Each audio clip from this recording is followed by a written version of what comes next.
KIA-FM. Voici le signal horaire officiel de l'Association des retraités de l'éducation et des autres services publics du Québec. Au début du trait prolongé, il sera exactement l'heure juste.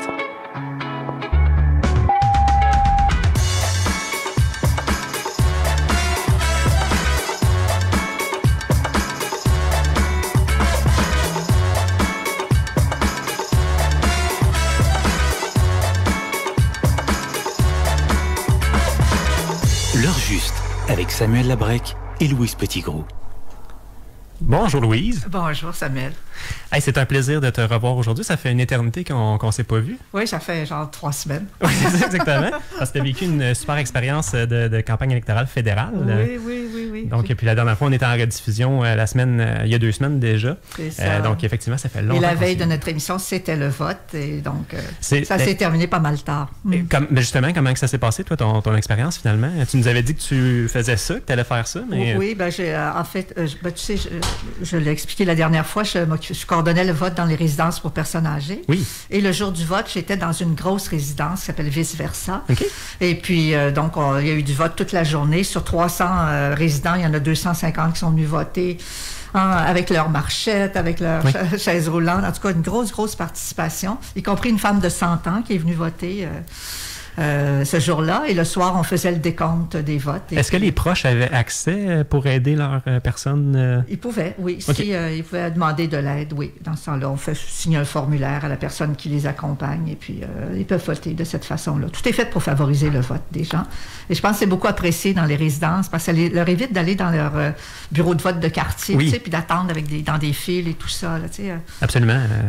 Non, c'était une belle expérience, vraiment intéressante, oui. Bon, ben super. Fait que, aujourd'hui, pour le menu, on va faire le tour de quelques petites actualités des dernières semaines. Oui.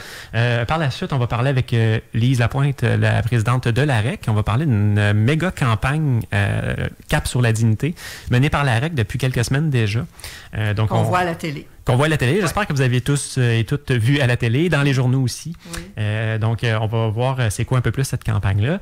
Puis par la suite, on va parler avec Charles David et un invité spécial pour, est-ce que tu connais Vire au vert? En fait, je suis allée lire un petit peu là-dessus. Je ne connaissais pas l'organisme, non. Bon, ben, on va voir ça avec Charles et notre invité pour voir justement c'est quoi, puis qu'est-ce que ça fait pendant la campagne électorale municipale. Il y a un enjeu important pour ce qui est de l'environnement, paraîtrait-il. Donc, commençons par quelques actualités. As-tu quelque chose qui t'a marqué dernièrement? Oui, j'ai des choses qui m'ont marqué.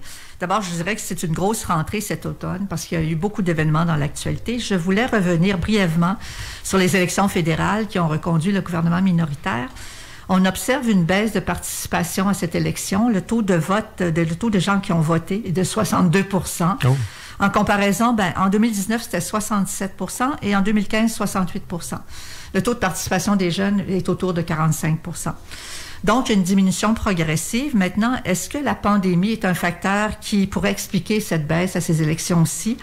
Alors, selon les analystes, la pandémie n'explique pas tout. Ce serait surtout symptomatique d'un déficit démocratique. Et celui-ci s'appuie en partie sur une perception négative de l'utilité des gouvernements. Et moi, je me disais, on peut comprendre ça quand on voit, par exemple, cette semaine, l'apparition de la grande enquête journalistique sur les Pandora Papers qui dévoile le secret bancaire de 35 chefs d'État et de 330 représentants publics allant des maires en passant par les juges et différents représentants. On apprend dans l'enquête que des milliards de dollars échappent ainsi à l'impôt des pays. On parle de 14 000 milliards de dollars, soit l'équivalent de tout ce qui a été investi pour combattre la pandémie à l'échelle du monde pendant l'année 2020. Alors, on peut comprendre la méfiance des citoyens, ce qui sont partagés entre la colère et un sentiment d'impuissance aussi. Pourtant, l'évasion fiscale, c'est quelque chose qui est interdit dans la plupart des pays, mais les sanctions sont minimes et les lois sont timides. Alors, on peut penser que ce genre de révélation a un impact sur le cynisme des gens envers le gouvernement, ce qui a un effet à long terme sur la participation au vote, évidemment, aux élections. Un autre sujet d'actualité. Il y a aussi le fait que peut-être que c'était une campagne électorale assez plate. Ouais. Je ne veux pas faire d'éditorial, mais il n'y avait pas d'enjeu énorme là, de la question de l'urne, là, par exemple. Qu'est-ce qui allait motiver les gens à sortir puis à aller voter? Honnêtement, il n'y avait pas grand-chose d'aucun parti. Là, les gens allaient voter souvent contre un parti. Donc, je ne veux pas que lui passe, donc je vais voter pour lui. Ça aussi, c'est un déficit démocratique tant qu'à moi. Il n'y a plus de valeur à aller voter pour un parti ou pour un gouvernement. Mais moi, je trouve qu'à chaque élection, on entend ça beaucoup dans les journaux. Les gens, ça leur tente pas. Ils n'ont pas envie de s'embarquer dans une élection. Moi, je me questionne là-dessus. Je ne suis pas certaine que ce soit vrai, ça. Peut-être que dans ce cas-ci, un peu plus, parce que, comme tu dis, l'enjeu n'était pas très marqué. On ne sait pas trop pourquoi. Puis il y avait un petit peu la pandémie qui jouait. Je pense que c'est tous des facteurs qui expliquent des baisses de participation, mais il n'y a pas un facteur unique, ça, c'est certain. Parce que même moi qui ai une maîtrise en sciences politiques, les gens disent tu dois triper à sortir de chez vous, aller voter. Puis honnêtement, ça m'a tout pris là, pour aller voter. Il n'y a rien qui me rejoint. Sur les changements climatiques, par exemple, on n'a presque pas parlé d'environnement. On en a parlé à la dernière émission. C'était pas un enjeu de campagne. Selon moi, la planète va pas super bien, puis dans quelques années, ça va être encore pire. Puis j'avais pas l'impression que personne n'arrivait avec un plan solide qui était susceptible de l'emporter, puis qui ferait quelque chose. On en a parlé avec Charles David la dernière fois aussi, là, du fait que l'enjeu environnemental n'était pas vraiment marqué dans aucun des partis. Mais... Donc, si dans le fond, le taux de participation est si bas chez les jeunes, je peux peut-être comprendre. Oui, mais quand on parle des jeunes, on parle des 18-24. Oui. Ouais, je suis plus là-dedans, moi. Je suis plus des 18-24. Je suis rendu des vieux. Qu'est-ce qu'il y avait d'autre comme sujet? Un autre sujet d'actualité, maintenant, on est en campagne municipale, donc une autre campagne électorale. Cette fois-ci, il y a un thème qui s'impose dans beaucoup de localités, c'est celui de l'environnement. Et c'est un thème qui est beaucoup porté par les jeunes, mais pas seulement, parce que de plus en plus, les gens se sentent concernés par ça. Et on va voir dans cette émission que les aînés aussi sont de plus en plus engagés. Plusieurs le font parce qu'ils s'interrogent sur l'avenir de leurs petits-enfants. En tout cas, on va y revenir tout à l'heure. Mais je voulais souligner qu'il y avait un volet vert dans les manifestations qui ont lieu lors de la Journée nationale des aînés, qui était le 1er octobre, qui est le 1er octobre. On est réclamé, en effet, le droit dans les villes à un espace où il ferait bon vieillir. Et pour que les choses changent, nous soulignait-on, il nous faut agir et pas juste réagir. Donc ça, c'était pour la Journée nationale des aînés. Troisième événement à souligner, je pense, c'est on a vécu la première Journée nationale de la vérité et de la réconciliation avec les nations autochtones. C'était franchement un événement assez marquant. Alors, une démarche importante pour nous, pour notre propre prise de conscience et pour, bien sûr, les nations autochtones qui sont profondément marquées par cette histoire tragique qu'est la leur. La couleur orange dominait dans les manifestations, on a fait un hommage aux enfants internés dans les pensionnats.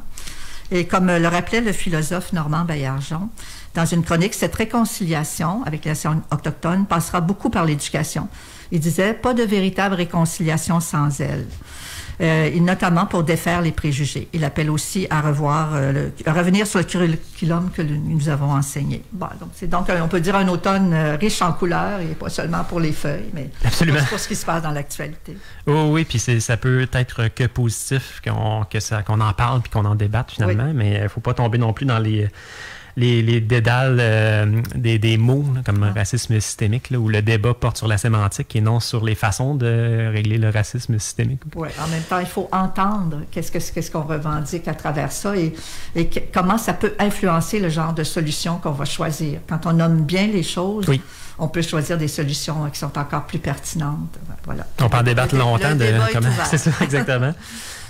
Pour ma part, c'est sûr que c'est important de souligner que le masque obligatoire revient dans les résidences privées pour aînés. Il y a eu quelques hausses de cas là, malgré la vaccination. Donc, pour cette raison, depuis le 27 septembre dernier, le port du masque est d'intervention de qualité médicale, là, donc le masque chirurgical. Dans le fond, il est obligatoire dans tous les espaces communs, puis les ascenseurs. Donc, ça avait été retiré, par exemple, dans les cafétérias, mais là, les gens doivent le remettre, sauf quand ils mangent, bien sûr. Puis il y a aussi la 3e dose qui s'en vient pour les personnes aînées en résidence. Donc, à compter de la fin octobre, c'est quand même assez bientôt. Donc, les gens n'ont pas besoin de s'inscrire. Il va y avoir des personnes l'opération va se dérouler sur place, comme pour le vote, finalement. Donc, les gens n'ont pas besoin de prendre rendez-vous. Il y a des équipes mobiles qui vont être sur place pour offrir la 3e dose aux personnes aînées en résidence privée pour aînés et CHSLD. Est-ce que c'est bien reçu? Oui, en général, les gens sont ouverts à ça. Les personnes concernées, oui. Les complotistes, non. Je l'ai vécu. Qu'on est surpris. Je l'ai vécu moi-même parce qu'on a partagé l'information dans l'infolette. Puis on reçoit des courriels qui disent que l'AREC collabore là, avec les complots. Je te jure, on collabore avec le complot, le grand complot. La RIC fait partie du grand complot. Okay. Donc, j'attends encore mon chèque de Bill Gates. Bon. Puis aussi, il y a quelque chose qu'on a trouvé récemment, le trésor des soins palliatifs. C'est une mini-série documentaire, web-série, qui a été faite par le réseau citoyen Vivre dans la dignité, donc VDD. Donc, c'est une série de vidéos, de courtes vidéos, qui s'adresse, dans le fond, qui discute avec des médecins autour de 6 grandes questions. Des questions fondamentales par rapport aux soins palliatifs. Par exemple, où peut-on recevoir des soins palliatifs? Est-ce que les soins palliatifs précipitent la mort? Est-ce que la morphine entraîne la mort? C'est des questions vraiment pertinentes. Puis les vidéos sont super bien faites. Donc, nous, on l'a partagé sur notre infolettre. C'est sur notre site. C'est disponible sur YouTube. Ou sinon, vous pouvez aller visiter le site Vivre dans la dignité. C'est le réseau citoyen en question. Là, donc, c'est très facile à retrouver. Ça peut être quand même intéressant à visionner, que ce soit pour nous ou pour notre entourage. Oui, bien, c'est souvent les proches qui se posent des questions par rapport à ça, pour savoir comment bien accompagner leur personne. Puis parce aussi... Dans le fond, les soins palliatifs, c'est l'alternative à l'aide médicale à mourir. C'est un peu... une autre solution par rapport aux souffrances, je dirais, de la mort. Ouais. C'est une des questions soulevées d'ailleurs. L'aide médicale à mourir fait-elle partie des soins palliatifs? Donc, il faut voir. C'est peut-être une question philosophique ou éthique là-dessus aussi. L'autre affaire aussi qu'il y a eu, c'est une réaction de la REC récemment. Je ne sais pas si vous avez, je sais pas si Louise t'a suivi l'enquête publique sur le CHSLD Aaron qu'il y a eu dans les 3 dernières semaines. Dans les journaux. Dans les journaux, exactement. Sûr, oui. Il y a eu des révélations assez chocs, des choses qu'on savait déjà, mais des fois, ça allait un petit peu plus loin. Par exemple, avec la disposition des morts, là, la façon dont ils ont retrouvé les corps sur place, c'était absolument horrible. Donc, il y avait des situations vraiment... C'était un film d'horreur. Donc, on avait eu le premier article au début qui nous expliquait qu'est-ce que le journaliste avait vu, mais là, on avait des témoignages de gens, des gens qui nous disaient même qu'avant la pandémie, il y avait un paquet de troubles dans ce CHSLD-là privé. Donc, au fur et à mesure qu'on entendait ces révélations chocs-là, la présidente Lise Lapointe a fait une réaction, en fond, par lettre ouverte. Qui justement fait état du dangereux précédent du CHSLD Aaron. Parce que on le sait, il y a une multitude de rapports qui ont été tablettés depuis 20 ans. Donc, à chaque fois qu'il y a une tragédie, comme l'île verte, comme autre, on fait un rapport, puis on met ça sur une belle tablette. Mais honnêtement, dans l'histoire du Québec, je pense qu'il n'y a rien eu d'aussi tragique que ce CHSLD-là, Aaron, de ce qu'on entend des témoignages durant l'enquête. Puis si la seule conclusion de ça, c'est un autre rapport qui est tabletté, ça veut dire qu'on peut littéralement jeter nos vieux à l'abattoir puis fermer les yeux. J'écoute en ce moment la série Walking Dead, je sais pas si tu connais, là, avec des zombies, puis il y avait des épisodes qui m'avaient marqué parce que ça rappelait à quel point ce qui nous ramène à notre humanité, c'est la façon dont on dispose de nos corps.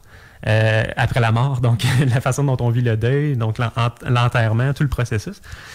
Puis je trouvais ça quasiment ironique de voir que dans une série post-apocalyptique sur les zombies, on y accordait plus d'importance qu'avec nos aînés en CHSLD, finalement. Donc c'est absolument dégradant. Si je ne me trompe pas, il n'y a pas eu de personne déclarée responsable ou coupable de la situation. Non, en fait, l'enquête policière a déjà établi qu'il n'allait pas avoir de peine. Donc, il n'y a rien de criminel dans ce qui s'est passé. Oui. Donc, au final, c'est comme s'il n'y avait pas de responsable. C'est ce qu'on appelle l'imputabilité. Hein? Il n'y en a pas. Il n'y a aucune imputabilité. Ouais, ouais. C'est hallucinant d'avoir ça. Comment que... Puis dans la lettre, pour des fautes beaucoup plus mineures, on est souvent imputable quand on travaille ou tout ça. Là, pour des fautes plus légères, on a une imputabilité, mais pour des choses majeures comme ça, on n'en a pas. Bien, depuis quelques années, il y a eu la loi sur la santé et le bien-être animal. Justement dans la production animalière ou dans les chenils pour les élevages de chiens, où l'animal n'est plus un bien meuble au Québec. Donc, c'est une bonne avancée, là, honnêtement, au Québec par rapport au reste du monde. Mais cette loi-là, elle est plus sévère que la loi sur la maltraitance envers les aînés. Donc, il y a un déficit là, à rattraper. On s'occupe mieux de nos animaux que de nos personnes en état d'extrême vulnérabilité. Donc, il va falloir faire un travail. Là. Il y a une autre commission là-dessus sur la loi sur la maltraitance. Là. Donc, encore une fois, on s'aperçoit que la loi est très molle. Là. Donc, à suivre, mais on espère qu'il y ait des actions concrètes par rapport à ça. C'est un peu le but de la campagne dont on va parler justement avec Mme Lapointe dans quelques instants. Cap sur la dignité, ça le dit. On veut mettre le cap sur la dignité. Ça suffit d'avoir des rapports qui sont tablettés. Donc, je nous invite à une courte pause, puis on revient avec Lise Lapointe, présidente de l'AREC. Parfait.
Sur ce doux son de jazz.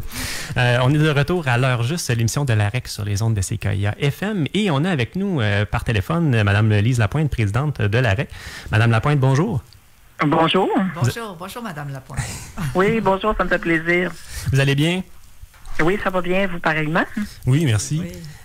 Donc, on vous accueille aujourd'hui à l'émission pour parler de la première campagne de l'histoire de l'AREC sur la télévision. Donc, Cap sur la dignité. Est-ce que vous pouvez nous en dire plus sur cette campagne-là, qui est aussi un mouvement? Oui.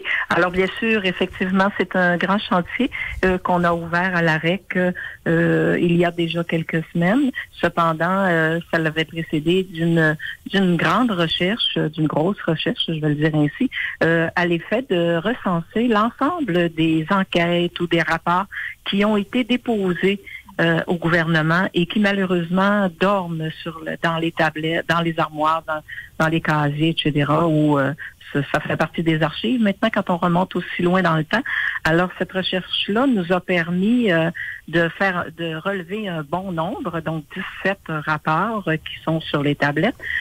Et en même temps, nous, on se disait, lorsqu'on a ouvert cette discussion-là, on a, depuis plusieurs années à l'AREC, écrit des lettres ouvertes, répondu à certaines commissions parlementaires, ou encore on a fait des dénonciations, on a interpellé les différents ministères, et finalement, c'est toujours sans réponse, ou à peu près pas là, de considération pour ce qu'on a écrit, ce qu'on dit et ce qu'on dénonce. Alors là, on s'est dit, il est temps d'alerter la population et de faire en sorte que le gouvernement, une fois pour toutes, puisse se mobiliser pour mettre fin à ces nombreux rapports ou ces nombreuses recommandations, ces 153 recommandations qui ont été émises depuis 20 ans. Alors, même si on continuait à en émettre d'autres, ça va tout dans le même sens, là. Je vais vous dire, moi, j'ai été épatée lorsque j'ai pris connaissance des recommandations qui ont été faites il y a 15, 20 ans, 10 ans, parce que si j'avais à les reformuler aujourd'hui, j'écrirais à peu près la même recommandation. Alors, ça nous donne rien de continuer d'en faire. Tout est déjà là. Donc, il s'agit pour le gouvernement, les autorités gouvernementales, de prendre le bâton du pèlerin et de dire une fois pour toutes quelle place on veut donner à nos aînés et quels soins on veut offrir aux aînés. Tout est en main déjà. Alors, il s'agit de dépoussiérer, de reprendre tout ce qui déjà a été dit, a été fait, et finalement d'organiser avec les partis d'opposition, parce qu'ils ne peuvent pas le faire seuls, ça j'en suis bien consciente, avec les partis d'opposition, organiser soit une commission, soit peut-être un colloque ou des rencontres pour faire en sorte qu'on puisse confirmer ce qui déjà a été écrit, mais en même temps arriver avec des solutions à court, moyen terme. Madame Lapointe, l'AREC a participé à plusieurs coalitions en faveur des aînés dans les dernières années, dont notamment le collectif Coalition pour la dignité des aînés. Alors, en quoi Cap sur la dignité est-il différent? Mais Cap sur la dignité, c'est vraiment là une dénonciation de ce qui existe déjà au niveau gouvernemental. Quand je vous disais ces 153 recommandations qui ont été écrites, qui ont été envoyées et déposées au gouvernement, et sur ces recommandations-là, c'est à peu près 10% qui ont été mises en œuvre. Alors, nous, on voulait aussi sensibiliser la population en leur disant, vous voyez, si le travail ne s'est pas fait, ça ne dépend pas nécessairement des associations de retraités ou des gens qui réclament. C'est vraiment une non-volonté du gouvernement de ne pas donner suite aux recommandations qui sont faites. Alors, c'est pourquoi, oui, effectivement, là, si vous parlez de la coalition, nous sommes avec d'autres groupes de personnes retraitées, d'autres associations, mais c'est sur la demande des États généraux. Alors ça, c'est un dossier là, sur lequel on pourra s'entretenir plus tard. Ça diffère de notre campagne où on a une porte-parole qui est Mme Marie-Chantal Perron, qui, je pense, rend bien ce qu'on voulait faire avec cette campagne-là.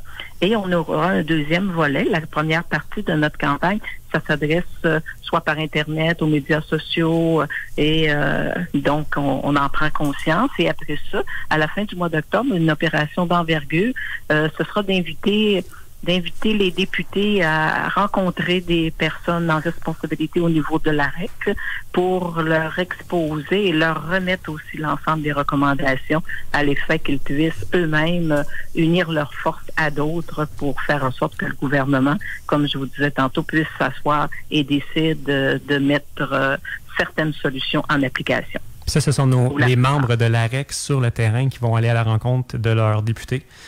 Exactement. Les gens qui sont soit au niveau d'une région ou d'une ville vont pouvoir se déplacer et rencontrer le député, bien sûr, s'ils acceptent de les rencontrer comme députés pour justement leur donner le résultat de cette recherche-là qu'on a fait et en plus leur demander fortement de faire, de faire un front commun pour que l'on puisse avoir des recommandations, comme je vous le répète, ça fait la 3e fois, des recommandations qui seraient mises de l'avant le plus vite possible.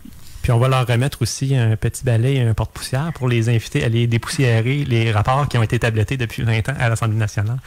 Oui, ça, c'est la partie la plus cocasse, là. On va leur remettre quelque chose qui va leur permettre justement de se manifester en disant, écoutez, allez dépoussiérer qu'est-ce qui existe au niveau gouvernement, puis après ça, bien, vous nous reviendrez avec des propositions ou des solutions, et ça va toucher l'ensemble de la population, parce que autant les plus jeunes que les plus vieux, lorsque si on organise une réforme ou qu'on tient des États généraux, bien, vous comprendrez que l'ensemble de la population pourrait être impliquée et exprimer à haute voix ce qu'ils entendent comme personne pour des futurs soins de santé ou un régime de santé.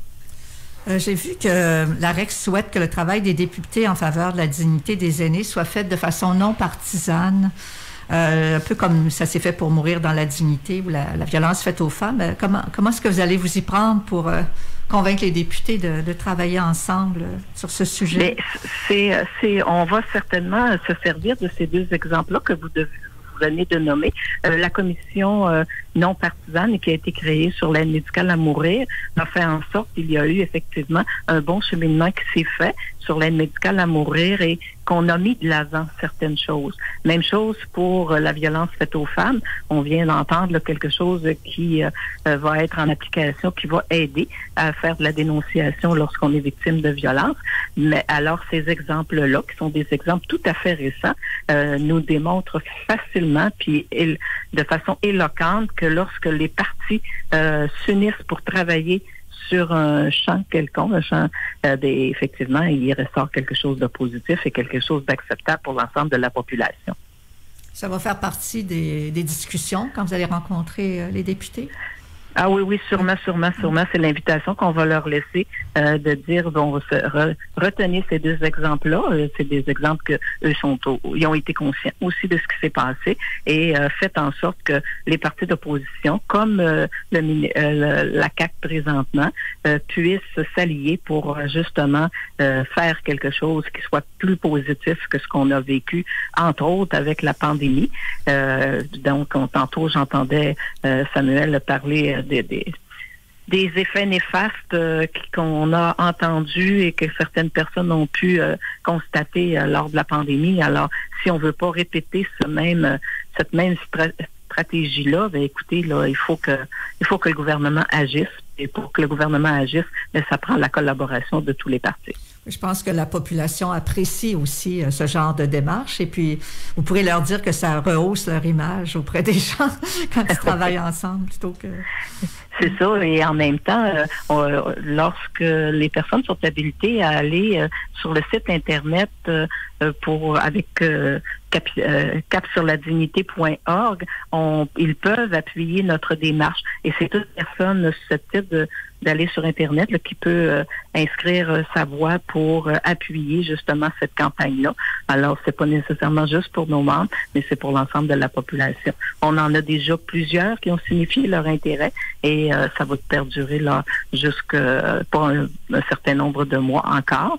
Alors, plus on aura d'appui, plus c'est intéressant lorsqu'on se présente devant un député pour leur signaler qu'effectivement, c'est pas seulement la REC qui est en revendication, mais bien plus l'ensemble de la population. J'ai pas regardé ce matin, mais vendredi dernier, on était à plus de 1000 appuis sur le site capsurladignité.org. C'est très simple, dans le fond. Vous pouvez simplement cliquer sur le bouton « J'appuie », vous donnez votre nom puis votre adresse courriel. L'adresse courriel, ce qui est intéressant, c'est qu'on va pouvoir informer les gens qui appuient le mouvement par la suite avec leur adresse courriel. On va pouvoir les informer sur l'opération qui se fait sur le terrain, donc la réponse qu'on va avoir des députés. Puis aussi, au national, la REC va rencontrer les porte-paroles de chaque parti. Il y a un porte-parole pour les dossiers aînés. Donc ça, c'est déjà en marche, là, si je ne me trompe pas, Mme Lapointe. Là. Oui, c'est déjà en marche. Hier, et effectivement, nous avons rencontré le représentant des aînés de Québec solidaire et nous sommes en démarche là, pour retenir une date pour les gens du Parti québécois. Alors là aussi, la rencontre devrait avoir lieu là, dans les jours ou la semaine qui vient. Alors, ce sera 2 partis sur 4 qui seront rencontrés. On souhaite, puis on attend bien sûr la réponse des libéraux et la réponse de la CAQ. Alors, normalement, c'est une invitation qui leur a été adressée. Et après ça, bien, quand ils nous répondent positivement, on se fait un plaisir de partager l'information et en même temps leur faire part du travail qui a été fait et de l'objectif que nous avons en lançant la campagne nationale. Avez-vous des réactions face à la campagne de publicité à la télé qu'on commence à voir quand même assez souvent? Oui, les réactions sont fort positives, beaucoup de compliments. Beaucoup de gens nous interpellent, des gens de nos familles, des gens de d'autres fédérations, de d'autres groupes, d'autres associations. Alors oui, c'est très, très positif. Là, on n'a que des commentaires positifs par rapport à ce que les gens peuvent voir à la télévision présentement. On voulait, je pense, une campagne qui était justement positive, axée sur l'action. Puis Marie-Chantal Perron l'incarnait très bien. Puis le fait d'avoir une ambassadrice d'un jeune âge, c'était voulu aussi parce qu'on voulait attirer l'attention des plus jeunes boomers, là, des 55 à 60 qui sont peut-être pas trop posés la question à savoir quel est l'avenir des soins aux aînés pour leurs proches, leurs parents, par exemple, qui sont susceptibles de subir les contre-coups du réseau. Mais pour eux aussi, pour l'avenir, parce qu'on le rappelle, en 2030, là, la pointe de la pyramide des âges, là, ça va être un renversement assez impressionnant au niveau des personnes aînées en situation de perte d'autonomie versus les jeunes qui peuvent soutenir tout ça. Donc, c'est important qu'on ait des actions maintenant pour répondre à ce fameux tsunami gris qu'on voit venir depuis les années 80. Là. Puis la pandémie a mis un projecteur énorme sur la situation des aînés aussi. Là, c'est un bon contexte pour une campagne comme celle-là, je pense. Puis, comme on l'a peut-être dit dans le passé, Mme Lapointe, mais vu que la REC avait quand même des actions mises sur pause à cause de la pandémie, c'est un bon moment, je pense, pour une campagne d'envergure de ce genre-là. Là. Oui, effectivement, parce que vous comprendrez bien que dans le cadre de la pandémie, déjà depuis plus de 19 mois maintenant, les personnes aînées ont été ciblées. Hein. On se souviendra là de toutes les interdictions soulevées pour que les aînés demeurent à la maison, que les aînés écoutent les directives qui étaient données à ce moment-là. Alors, ils ont été isolés et en plus, ils ont été témoins de certains, je veux dire, désastres qui avaient cours dans certains centres d'hébergement. Et je vous dirais que l'idée d'aller dans des soins d'hébergement a reculé beaucoup chez les aînés qu'on représente. Les aînés nous disent, moi j'avais peut-être déjà songé à me retrouver soit en RPA ou dans un centre d'hébergement quand je ne serais plus capable de m'occuper trop de mes affaires. Mais maintenant, là, c'est non, je veux demeurer à la maison le plus longtemps possible et loin de la plupart de nos aînés de vouloir se retrouver dans ces lieux-là.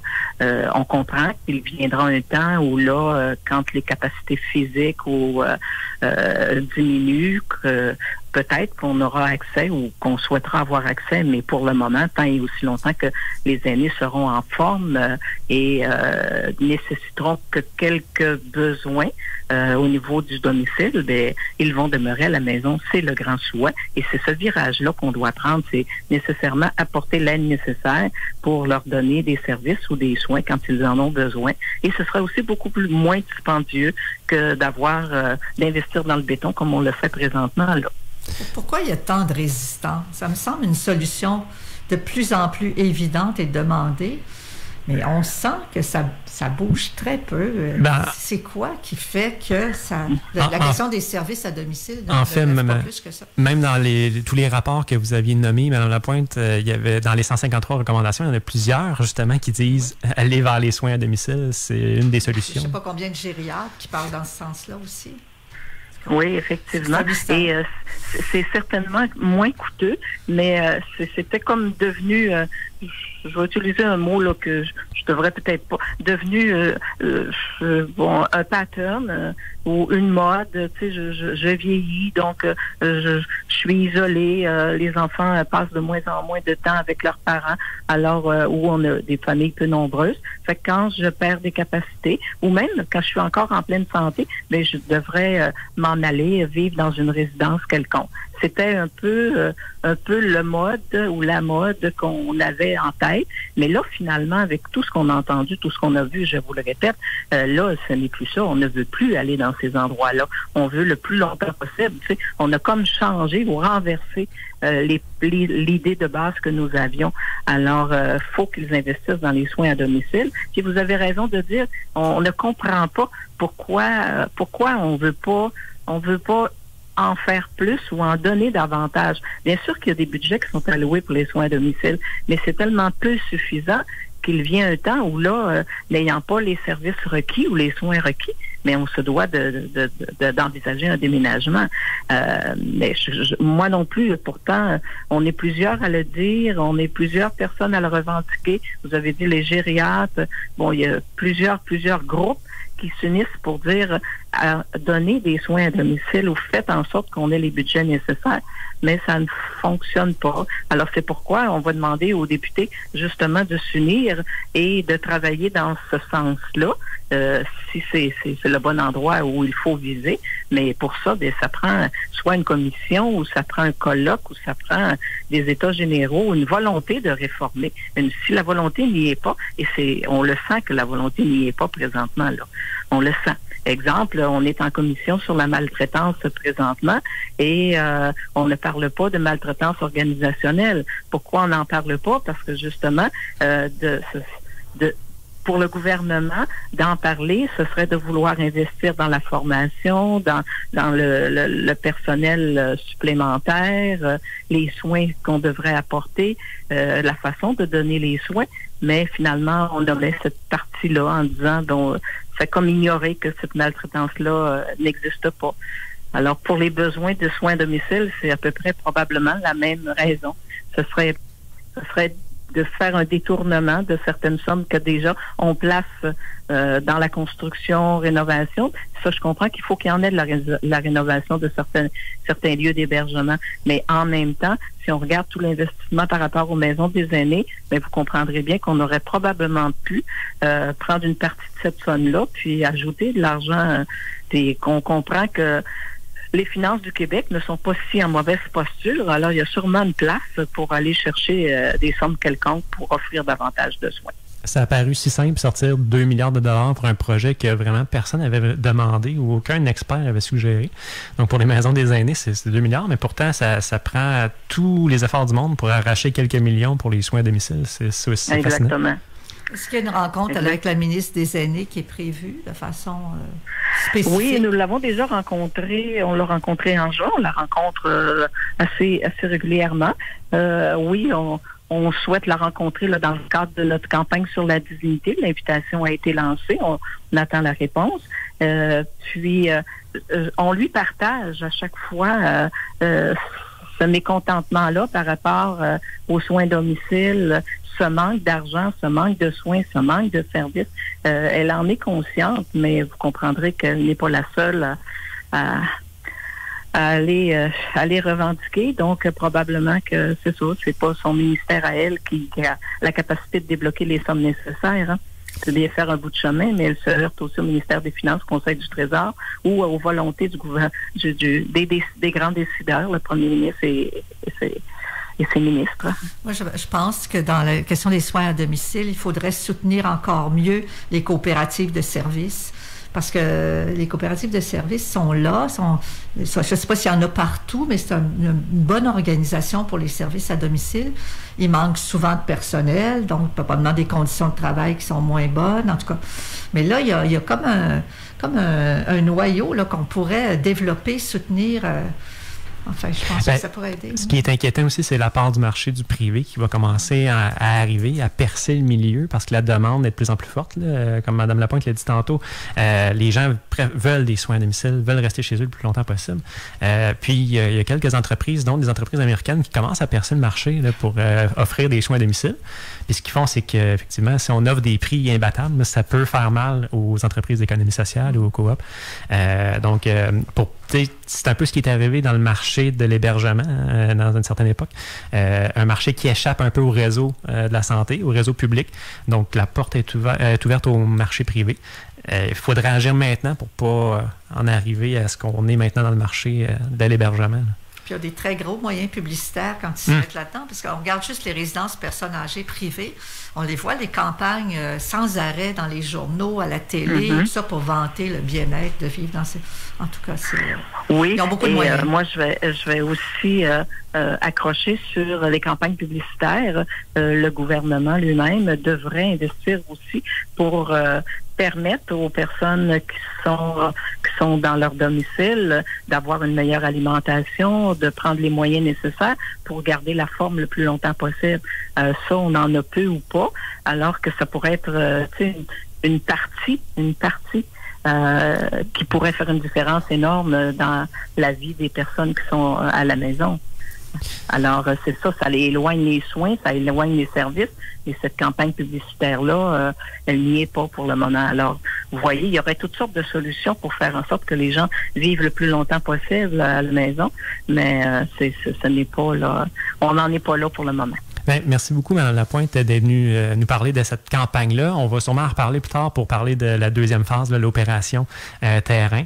Donc, je vous dis à bientôt. On va s'en parler aussi pour le Conseil national qui arrive très prochainement. Oui, dans quelques semaines. Oui, effectivement. Puis avant de conclure, je pense que vous vouliez peut-être souligner quelque chose. On est le 5 octobre aujourd'hui. Oui, effectivement. Alors, c'est le 5 octobre, c'est la journée nationale des enseignants. Alors, pour tous les efforts et tout aussi ce qu'ils ont vécu pendant la pandémie, parce qu'on peut pas ignorer que ce n'est pas terminé non plus. Ils ont eu toutes sortes de situations difficiles à vivre il y a quelques mois et je sais que ça perdure encore dans certains milieux et c'est susceptible aussi peut-être de se prolonger pendant l'année. Alors, on leur souhaite au nom de la REC une bonne année scolaire et en même temps toutes les capacités nécessaires pour permettre que la société soit de mieux en mieux éduquée par le biais de nos jeunes. Merci beaucoup. Je vous souhaite une très bonne journée. Merci. Au revoir. Parfait. Au revoir.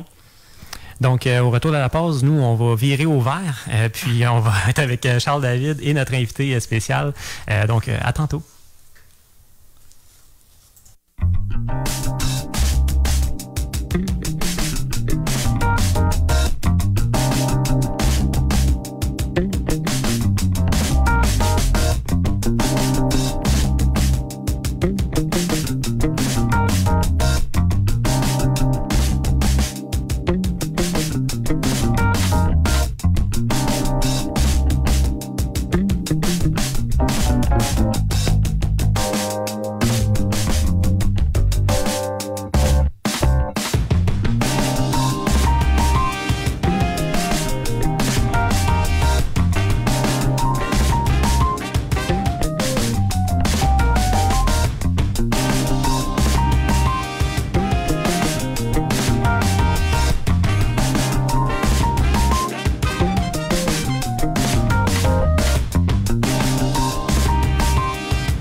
Vous êtes toujours à l'écoute de l'heure juste de l'émission de la REC sur les ondes de CKIA FM.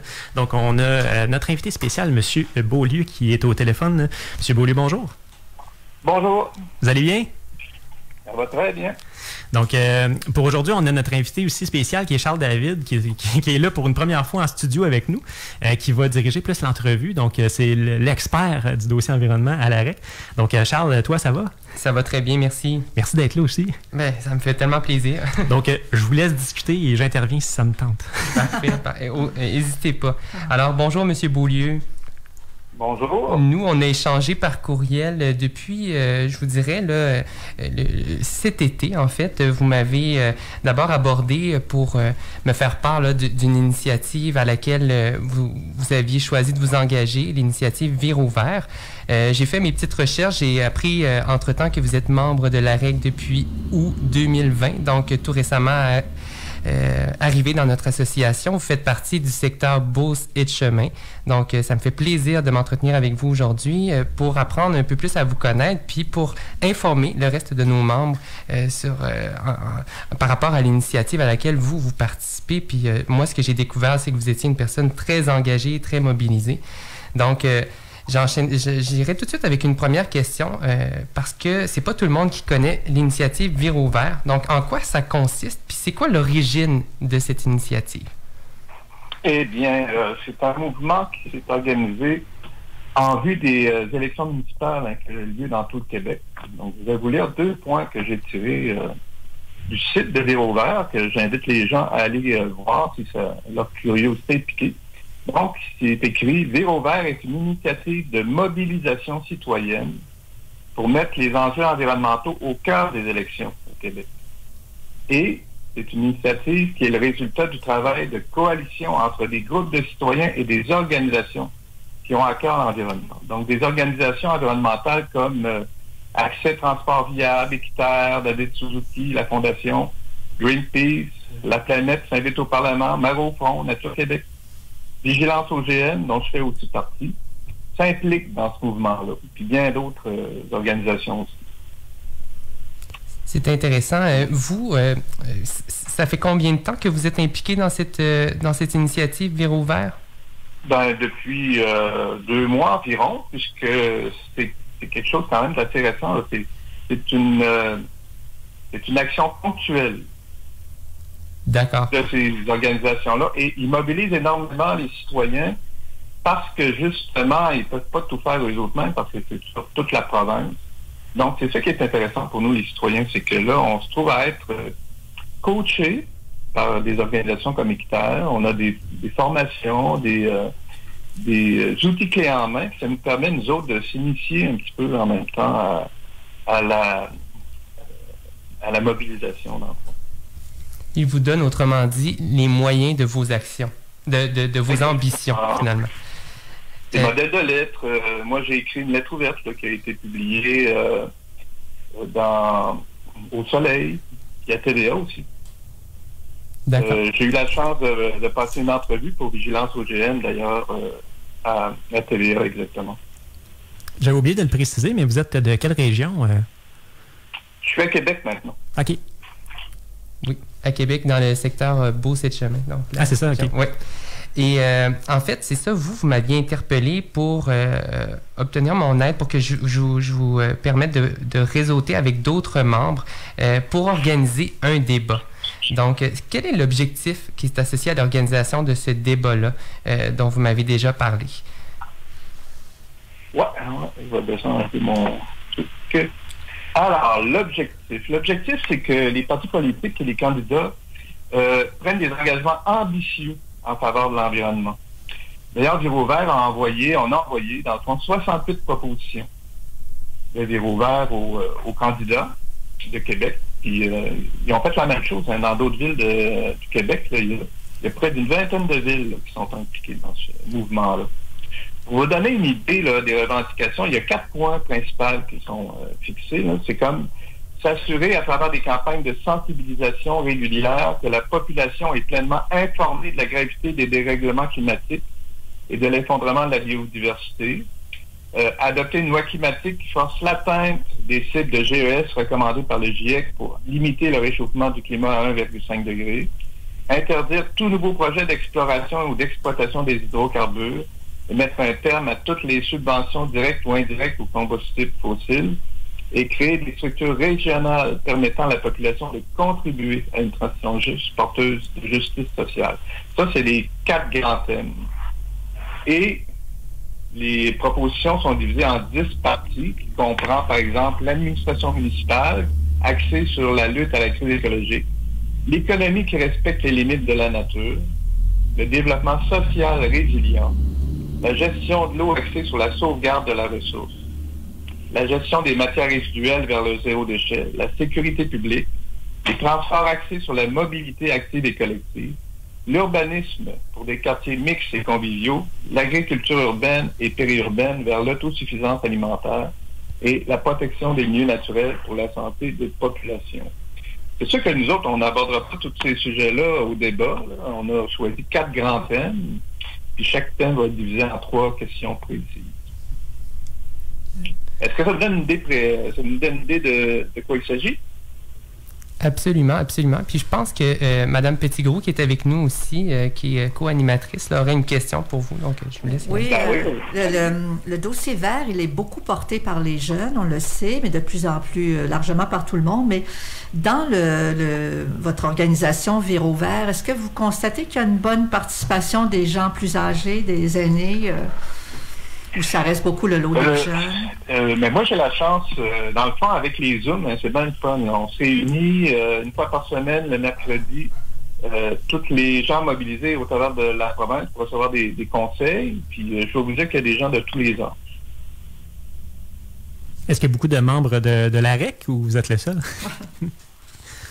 Ben, j'ai pas été à la pêche là-dessus. On est sans doute que des retraités, j'en ai vu une couple. Est-ce que c'était tous des retraités de l'AREC? Ça, je ne sais pas. Mais, on a une couple de retraités là-dedans, parce que c'est normal, on a plus de temps, mais il y a beaucoup de jeunes universitaires. Moi, je travaille, mettons, pour Vigilance OGM.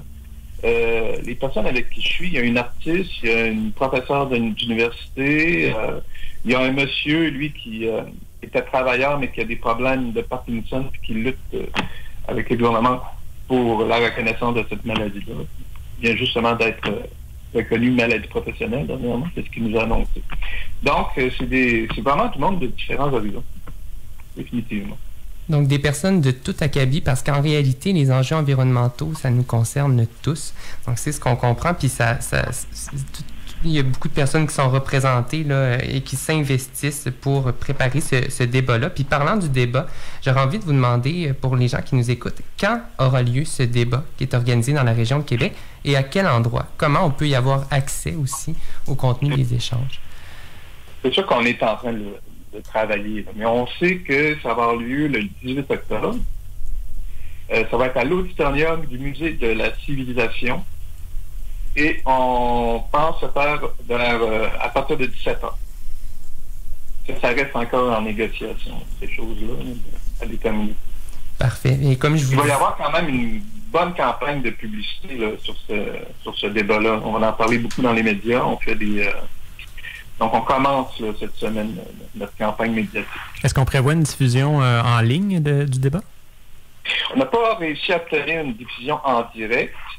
On espère avoir une couverture de Radio-Canada et de d'autres médias qui vont envoyer des journalistes pour voir ça, mais on sait que nous autres, on filme, on a 2 techniciens, puis à l'auditorium du Musée de la Civilisation, il y a tout ce qu'il faut pour filmer et enregistrer, puis le Musée de la Civilisation a un site sur lequel il dépose ce qu'ils enregistrent. Donc, à partir du site du Musée de la Civilisation, les citoyens vont pouvoir visionner le débat. Et nous, évidemment, on va faire tout ce qu'on peut pour pouvoir le déposer sur le plus de plateformes Internet possible.